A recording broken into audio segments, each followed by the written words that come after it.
more of a shotgun approach to a bunch of different topics. Primarily looking at some of the tools that Iowa State Extension through our Pork Industry Center offer to producers in regards to spreadsheets and helping track data, make some management decisions based on some things on there. So you got problems with this too. What'd you figure out? Most effective ways. Okay. That's all right. So I'm one of Matt's colleagues as a swine field specialist, generally working counties further west of here. I live over in Wapello County near Ottumwa, and then Matt's covering your region in southeast Iowa. There's actually 5 of us swine specialists out in the field, plus a whole variety of, I think, what do we say? There's 80-something folks on campus working in the area of swine, right? Whether that's animal sciences, vet med, ag engineering, economics, you've got a whole list of folks available to you. But here's kind of a center of our team that we focus out of on the Pork Industry Center side of it. So from a spreadsheet standpoint, I'm going to bring a handful of them to you that are available either searching on our website. But the important thing is, as you know, to make changes on your farm, you've got to know what's going on, right? I mean, you've got to know what the data shows you.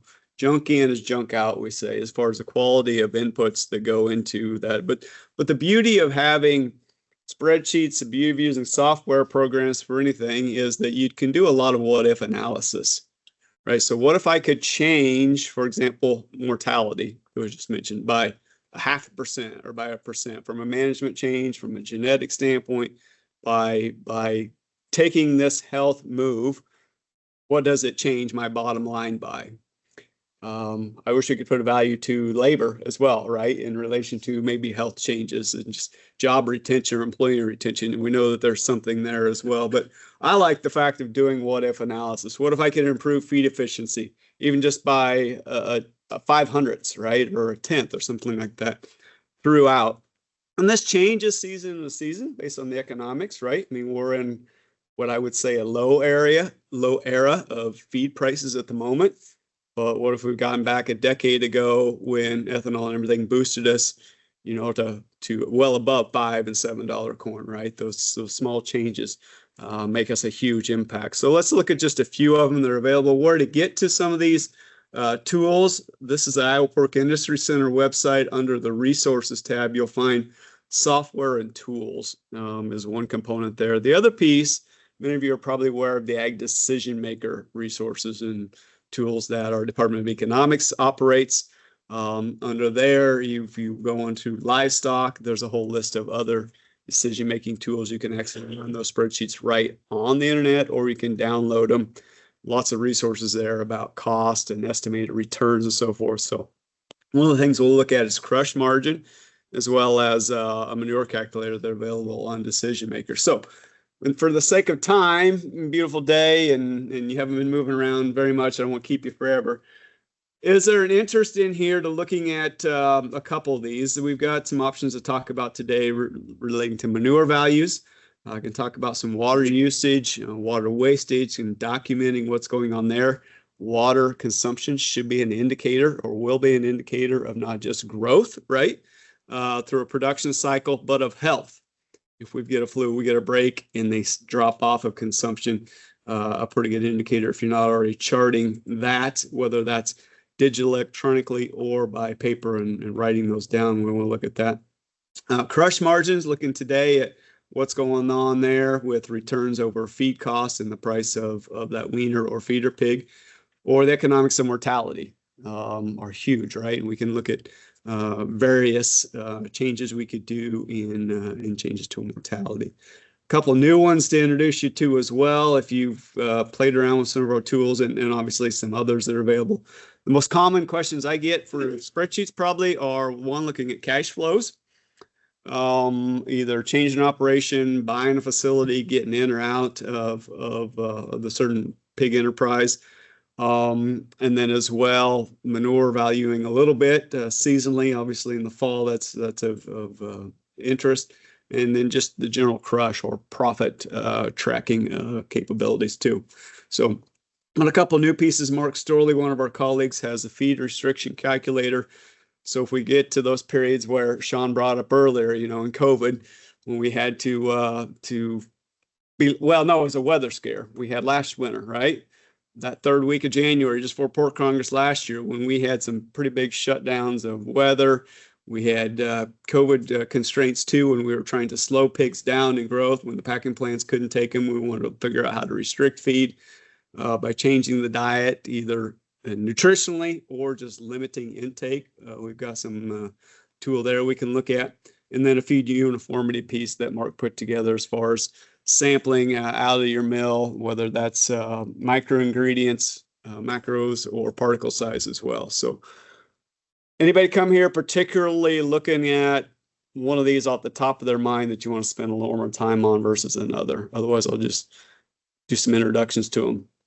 And in your folder, there's a variety of a couple of different printouts too associated with them. So anybody real eager on one or another? Y'all been pretty quiet today. Either dinner's still setting in or it's just plain warm. It is warm here. Okay. Well, let me fly through a handful of them and then don't wait till the end to ask questions. If you got something that'll make me spend a little more time on it, okay? Manure calculator. One that's available in Ag Decision Maker. A pretty nice opportunity to look at your given facility. If we take manure samples, let me not say if, when you do, right? That's the only way you can get a good, accurate analysis and then do this properly with the value of what fertilizers are today.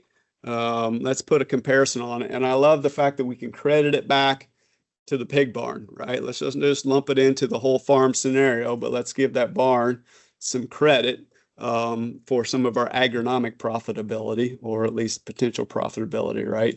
Versus buying commercial fertilizer. So we're going to put in what the size of our barn is, manure production per head. Here we got about 8 to 9 tenths a gallon per day for production. Can have a full 350 days a year. Okay, we've got some downtime washing and refill.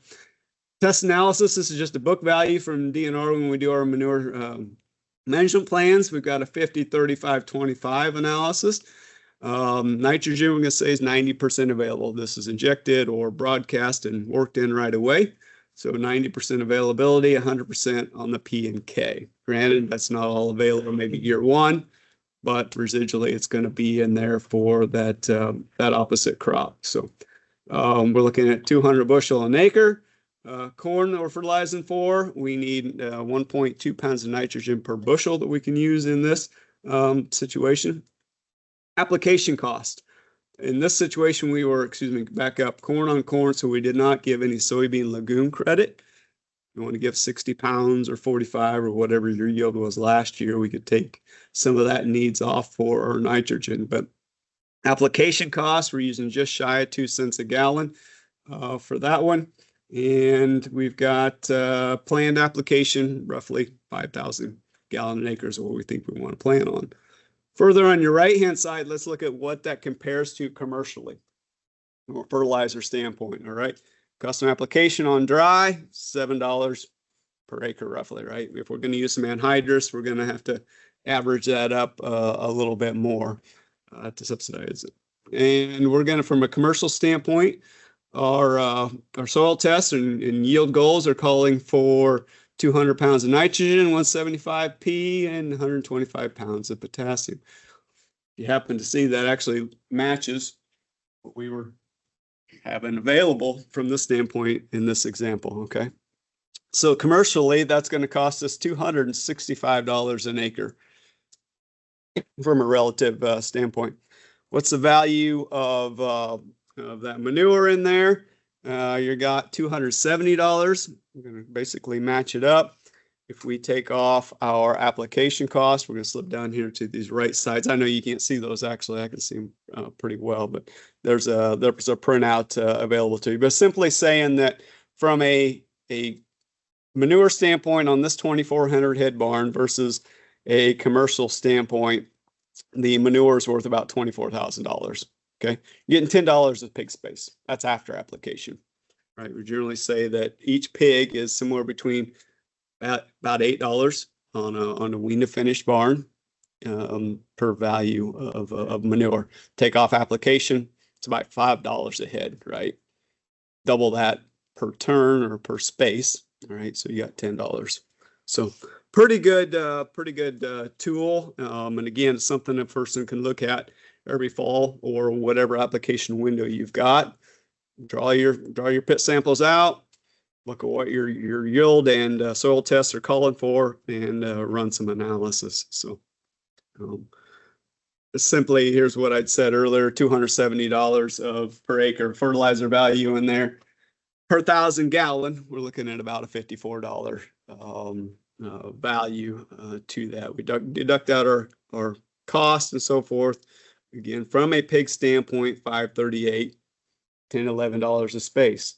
Brian was just mentioning earlier, you know, these construction costs don't work.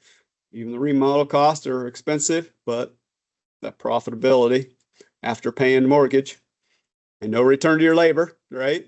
You do have a little bit of manure in here. $24,000 worth of manure, that's basically equivalent to probably half an FTE that it takes to chore that barn or that site, right? So it's there. Okay, nutrient variation. Why from year to year you get this? We get this call all the time. Why does this analysis show this year? Why is it so different, right? And from about every decade, we've seen analysis simply fall, especially on P and K, right? We are refining more and more of these ingredients out. As from a diet standpoint, as we put more synthetic amino acids in, that's one of the first things we saw. We get less bypass nitrogen, right? So we're getting less nitrogen in the manure. The more additives like enzymes or phytase we put in, those types of things, and the future of those is going places as well. More phytase obviously lowered our available phosphorus in the manure drastically, right? Other things we can do, distillers grains. Use of distillers grains versus corn, we lowered our nitrogen. We lower P, but what is increased? What's an S? Sulfur, right? Sulfur. And not necessarily a huge from a fertilizer standpoint to put a dollar on from manure, but what do we think about in relation to sulfur that maybe we've talked about in the last couple of years in pits? You get greater gas production potentially, right? That's explosive, okay? So without that, I think before distillers usage, a lot of times we didn't quite have so much both foaming.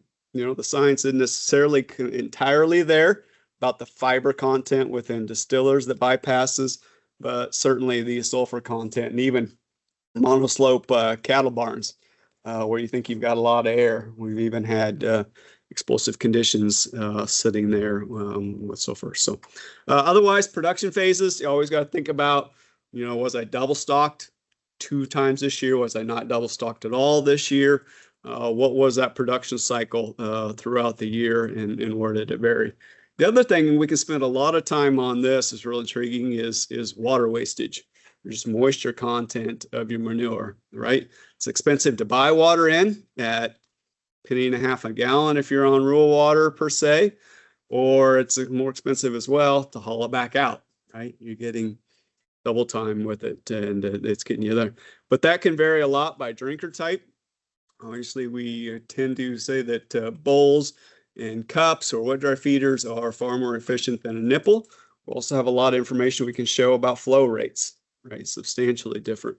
Leaks, yeah, they can add up real quick, right? Just a drip every other second can add up to several thousand gallons throughout the year in wastage. So washing, cleaning, SOPs there. You know, some folks that if you want to run that sprinkler system for 24 hours straight and soften it completely up before we power wash, we're going to also dump a lot more water in to there, and power washing efficiency can be affected as well. Cooling, believe it or not, cooling is more of a minor component, especially when we think about in Iowa, where only a portion of finishers would utilize any form of evaporative cooling per se.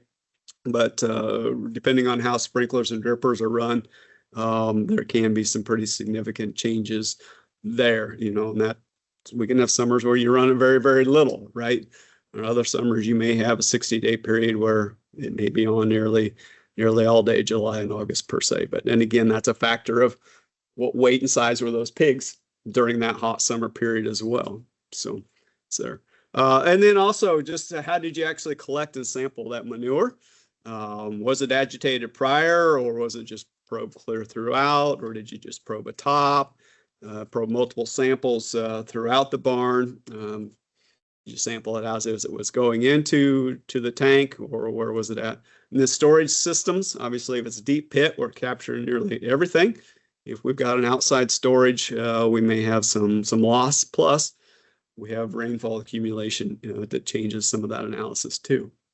So I'm not going to spend a lot of time on these. I think it's really good information. We've got a lot of things about water, what leads up to water wastage. So let's give you some recommendations first on sampling flow rates. Nurseries, 1 to 2 cups a minute, grow finish. Ought to be ideally 2 to 4, breeding herd about 4, right? And then water pressure. Pressure is something not just to check to see that, yeah, we've got water in every pen available every day, but what's that pressure look like? Chris brought us some data that he'd found. Let me go to that real quick here on flow rates. A high flow rate, so we're talking pressures over 20 psi. What it actually does is, granted, you think you're delivering a lot of water to the pig, you're delivering too much water, right? They get tired of getting blasted in the face, and it can't actually get into their mouth. So it limits intake by spraying and the ability of pigs to really adequately drink it. That's in a nipple situation, right? In a bowl, a cup, that would change that situation. But at least excessive wastage, buying water in, pumping it back out, right? It gets pretty expensive. Low flow rates don't hinder you near as much as what a high flow rate would, right? Unless we get to ultra low rates, particularly in hot periods. And if you got a lot of pigs fighting for it in those situations and stressing the animals, it can. Believe it or not, you come in here in July to the county fair, you're going to see how many hogs they have out here at this county fair, over 100, right?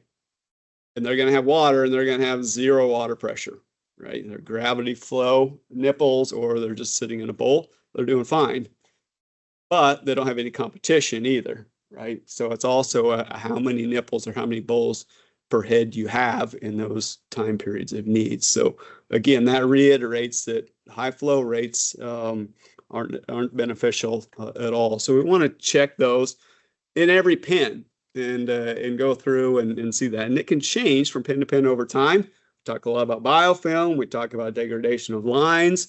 So each pen and each barn is going to be a little bit different in those. We talk a lot about walking the pen, making sure they got water, but what's the quality or quantity of that water can vary a lot. So, and I mentioned flow rates earlier and kind of looking at this ideal thing of saying a finisher, it's 3 cups a minute.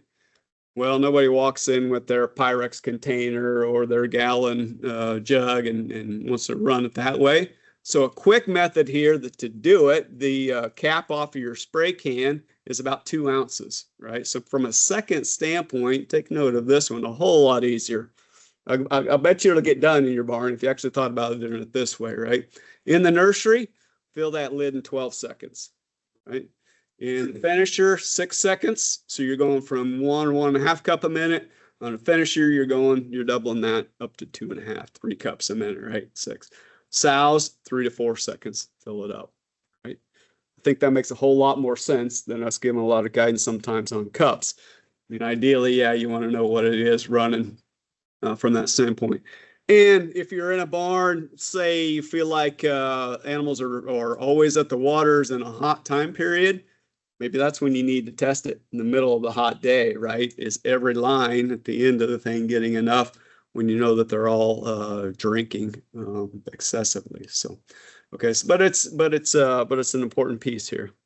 Another piece we can talk to you about reductions. Here's just some reductions over a standard just mounted nipple that's unadjusted, left at about 13 inches off the floor and not raised. What's the differences here from a saving standpoint? We do find that things like bowls or cups are reducing anywhere from 9 up to 30-something% over a standard nipple drinker. So take your pick there, but there's certainly some options that we've learned over the last several decades that can change that.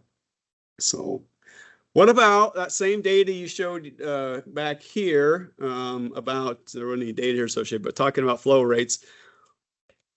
The high flow rate period, this is actually from a commercial system, and 14 sites were monitored about flow rate. So we have on the top of the chart, you've got a low flow rate, 3 cups a minute. These are wean to finish barns, and a high flow rate of 9 cups a minute.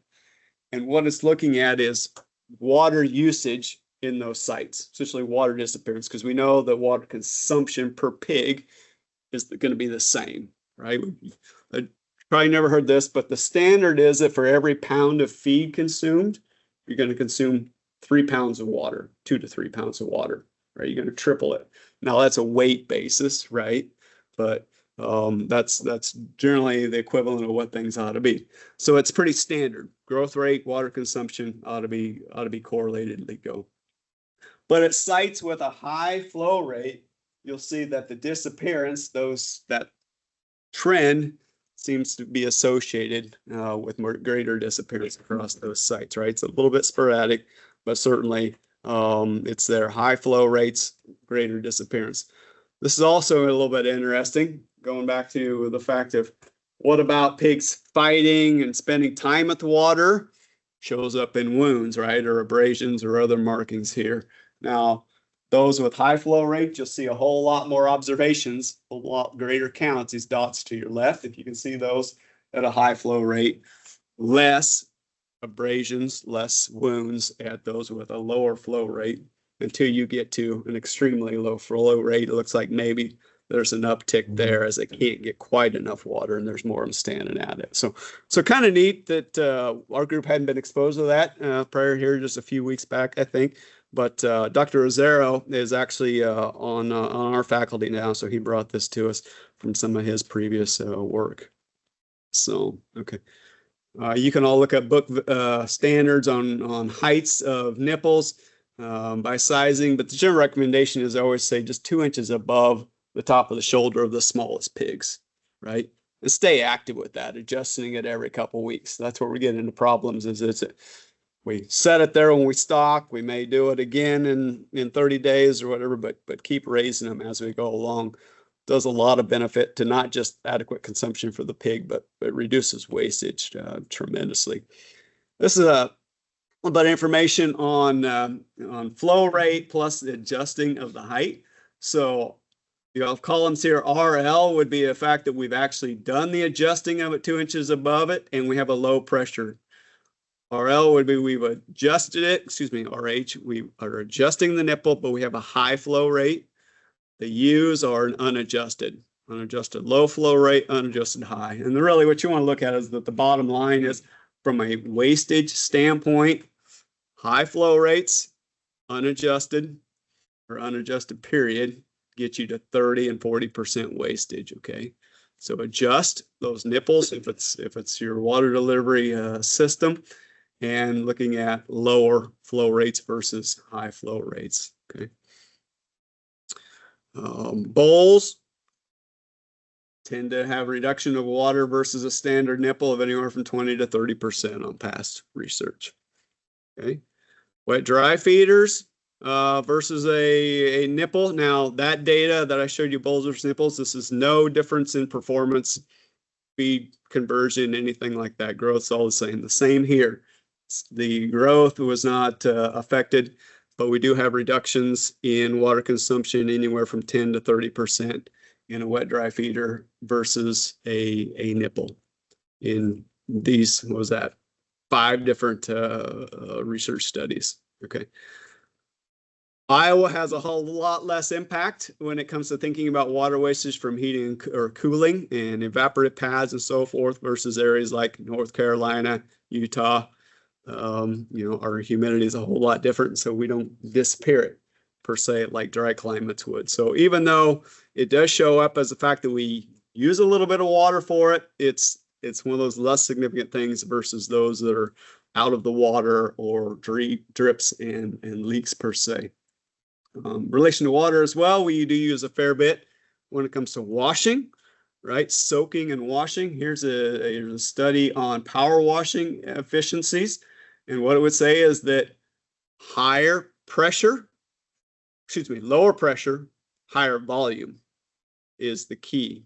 So you're looking at pressure rates of 2,500 psi versus 3,500, and flow rates of anywhere from 4 to 8.5. But the sweet spot seems to be a psi of 2,500 with a higher flow rate of 6. More water, necessarily less pressure. Okay.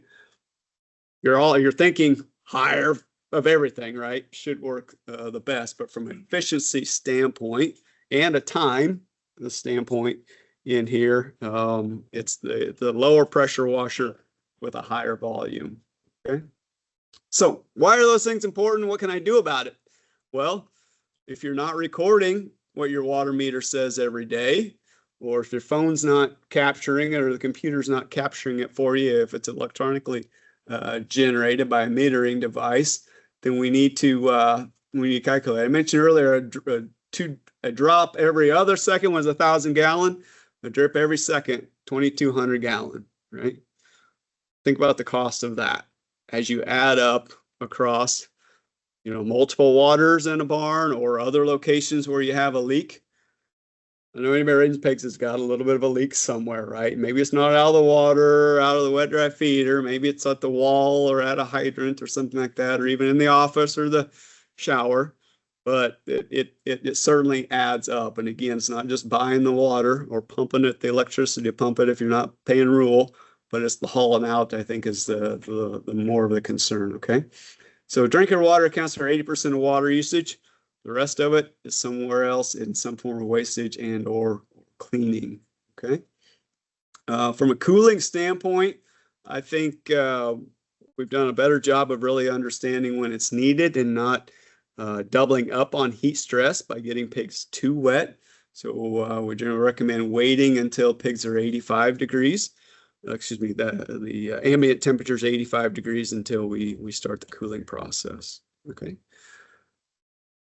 So if we want to start monitoring that, there's an available water usage chart. Again, this just looks like nothing to you from where you're sitting at per se, but really what we're recording is a date, a time period, yesterday's water reading, today's water reading, and you can just chart that out. Why is this important? Not just from a standpoint of what are we using for water, but more importantly here, if we think about the production impact or health impact, a potential disease or flu or something outbreak that's causing a spike in fever or something to drive them off of feed and water, where's that indicator start to happen, right? So here's, for example, you ought to see it literally just climbing every day, or at least over a course of 4 to 5 days every week, you ought to see it climb. But here's an example, we took a dip for about 4 days.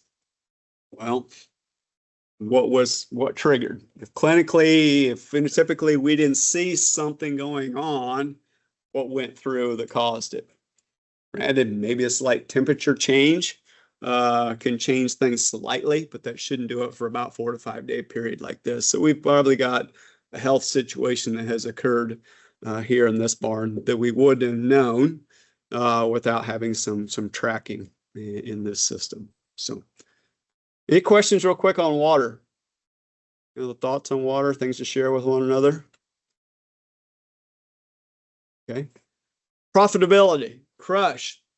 The crush margin is something we've had out for a long time, both with pigs. We've got cattle crush margins as well. Essentially, we're trying to look at, and we're getting calls here lately just on people even searching for weaned or feeder pigs because we can know that the profitability from a crush standpoint might be there this coming summer and throughout the year. So, but the crush margin is available, something that we standardly have in the fact that we've got a 200-pound carcass weight pig. We're going to use to price out that feeder or weaner pig. We're going to use 50% of the 5-month out future price. Standard corn, 10 bushels per pig. I'd say the diet component of this is probably the most crude and generic piece of our crush, but that's what we're going to use in 150 pounds of meal.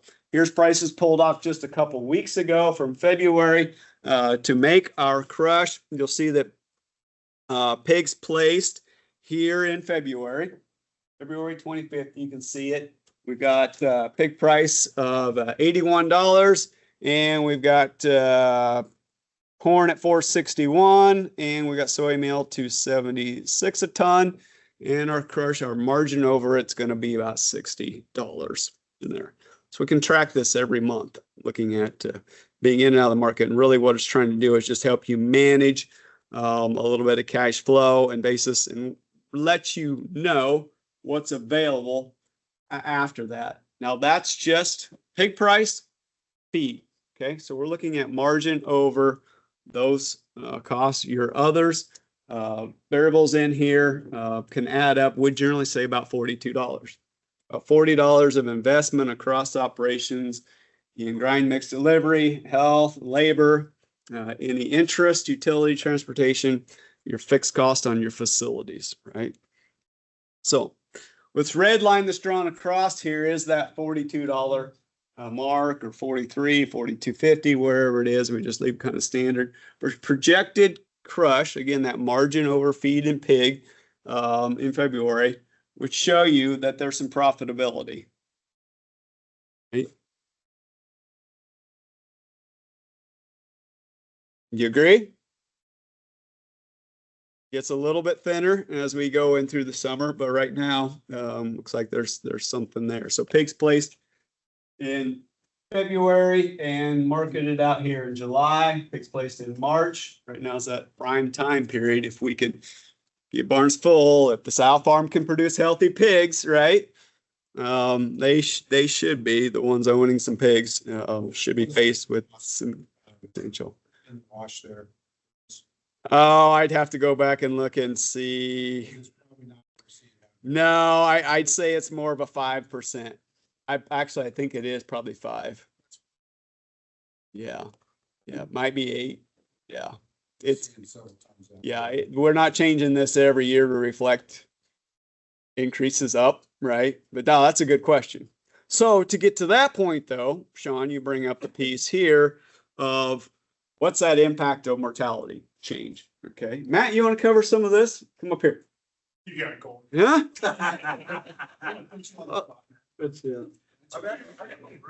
Yeah, this is pretty good analysis too, and you can utilize this as a sensitivity table projection of not just looking at mortality, but looking at some other changes. Granted, we know the mortality is going to drive a whole lot of things, right?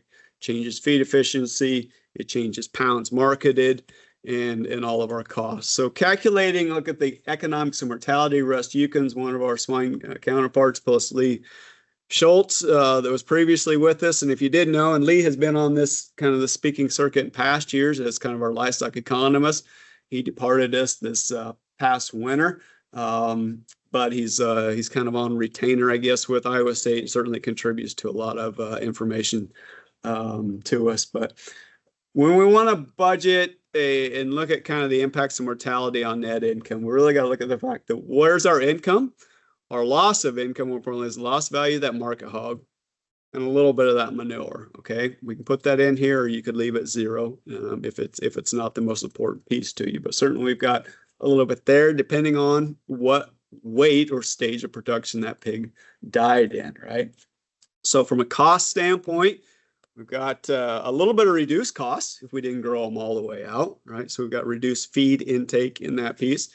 We've got some reduction in our marketing costs or transporting them to the packing plant, and a little bit of reduction in vet med. Although you could say, well, if we've got high mortality or high sick, then our vet med costs should have been up to keep them or try to keep them healthier, right? Seems like we dump a whole lot of med in just prior to them succumbing per se. Okay, but all of the costs, we're going to consider those fixed. You know, your facility, your labor stays the same.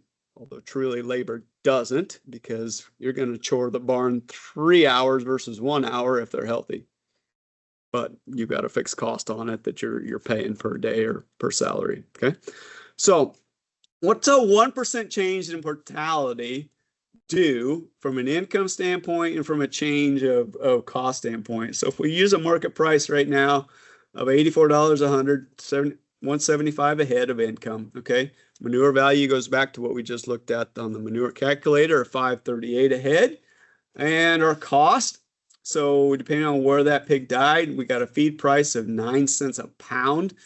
through that grow period. On average, feed efficiency of 2.7, $66 a head. We've got investment in feed. Okay. So when does the pig die? On average, I just like to start with 150. Okay. That's middle of that grow period. Majority of them may have been lost at 55 pounds, or the majority of them may have been lost at, if it's something that's associated with hemorrhagic bowel or something, it's 250, unfortunately, right? Just the weeks prior to marketing. Okay. So when we adjust that feed cost, we're going to say that we've got a reduction of about 39% of our feed cost if it's around 150 pounds of live weight that they died. We also aren't spending about $2 a head getting them to the packing plant, whether that's sort, load crew, and the hauling, whatnot, and a vet med of about $450 in this scenario. Okay. So here's the calculator that's available to you. This printout, I believe, is also in your packet, right? If you want to look at it a little bit closer, if the eyes aren't as good. So we've got a standard set up in this situation of a 6%. Okay. And then we've got an improvement or a scenario-based one in the second column of 5%. Okay, so a 1% change.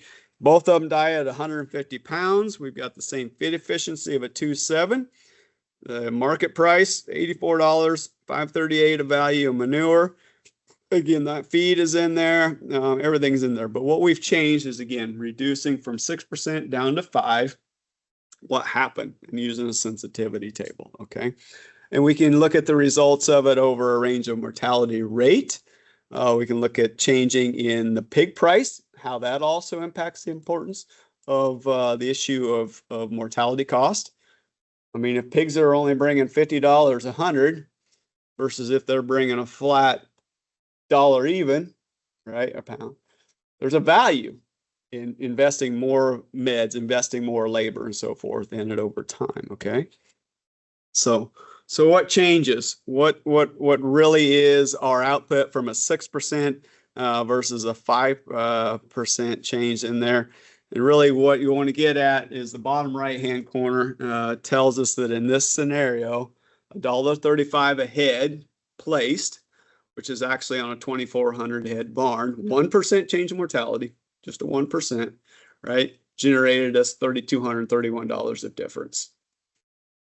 Okay, again, that's from a feed and input standpoint and going into those changes there. But you can play around with this a lot of different ways in a different scenario. There's another one that we utilize. It's called a pig profit tracker, a one-page spreadsheet and output that also allows you to change a lot of different inputs there. And it varies by wean to finish, feeder finish, or farrow to finish production phases, and I utilize it a lot as well. So, but it shows you on here as well what that manure crediting standpoint would change to. So a 5% versus 6% from a manure standpoint is that's not put out here on this one. I'd have to look at it on a separate page. Okay, so I gotta stand back and look at this. We've got a lot of information already today. Sensitivity analysis on net income per head. If we went from a variety of scenarios, again, when we were at 6%, lowered it to 5%, we were looking at, here's the sensitivity on what if we change the value of the pig price, okay? $1.35 of head at 1% change on $84. Gets us from basically $37.67 of revenue down up to $38.99. Okay, $1.43 difference. If we went to an $88 versus when we were at $84, if we went up to $88, again, the margin's a little greater, just as we expressed. Okay, per head, it doesn't look like a lot, but start adding that up on a turn or multiple turns or through a system. All right, multiple heads. Okay, so what's the value of a change in mortality? Going to be 10. It's going to depend. Where do you place your importance? The answer, it's going to be different for all of you a little bit, and more importantly, and we know it's cause of mortality. What's it cost for you to save that mortality? What's the investment in it from a system change, from a genetic change to get there potentially, from a sow herd change, from a medication change or a labor change, right? Or maybe it even goes back to ventilation. Can help us a lot of times change ventilate or change mortality through different seasons by a point or two, right? So rarely are both costs and benefits occurring at the same time. It's an offset there for everybody to tackle. But when you know what that cost is, and then thus the benefit of changing that cost, it can help you come in and take some intervention strategies. So a pretty good tool, I think, to utilize. Then the other piece we want to throw in here before we leave is a couple new little both fact sheets and tools for you to think about from a contingency planning standpoint. If we get into a point where feed mill is shut down, we get into just a situation where we can't get feed delivered, or we want to slow pigs down per se on growth, that we've had these situations occur from time to time.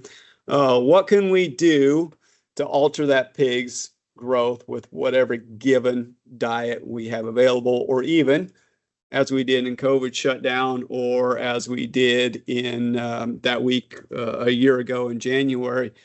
We could just feed, you can feed whole corn for a little bit of a period if you can get it into the barn. They'll survive on it. They aren't going to grow much, if any, actually go backwards, but they will survive. Not a problem for a period. Okay, so we can do that. So here's that scenario.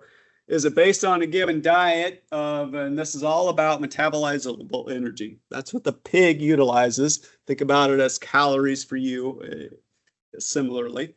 What's our growth standpoint there? So estimated diet metabolizable energy on whatever diet you've got. Your nutritionist is going to have to provide you with that, but 5,400 in case per pound on that.